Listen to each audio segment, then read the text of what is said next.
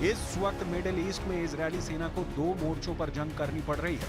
Hamas और Hezbollah से लड़ना इजरायली सेना की मजबूरी बनती जा रही है। इस वक्त इजरायल पर हमास और हिजबुल्लाह के लड़ाके भूखे शेरों की तरह टूट पड़े हैं। जहां हमास के लड़ाके रफा, खान यूनुस में इजरायली मरकाबा टैंक और नाहल ब्रिगेड पर हमला कर रहे हैं, तो वहीं हिजबुल्लाह के लड़ाके लेबनान से उत्तरी इजरायल पर अंधाधुंध रॉकेट हमले कर रहे हैं। वॉर जोन से आई रिपोर्ट्स के मुताबिक उत्तरी इजरायल पर हिजबुल्लाह के लड़ाकों ने 550 से ज्यादा बड़े रॉकेटों से हमले अब तक किए हैं। हिजबुल्लाह का दावा है कि कई इजरायली सैन्य ठिकानों पर ड्रोन और रॉकेट हमला किया गया है। हिजबुल्लाह ने इजरायल पर 3 जुलाई को 200 रॉकेट दागे, 12 जून को भी 200 रॉकेट दागे थे। रॉयटर्स की रिपोर्ट के मुताबिक ईरान समर्थित संगठन हिजबुल्लाह ने 13 जून को इजरायल पर 150 से ज्यादा बड़े आकार के रॉकेट और 30 ड्रोन से हमला किया। हिजबुल्लाह का दावा है कि उसके रॉकेट और ड्रोन ने इजरायली सेना के 27 ठिकानों को निशाना बनाया है, जिससे इजरायल को भारी नुकसान हुआ है। कुल मिलाकर पिछले 22 दिनों में हिजबुल्लाह उत्तरी इजरायल पर अब तक 550 रॉकेट हमले कर चुका है।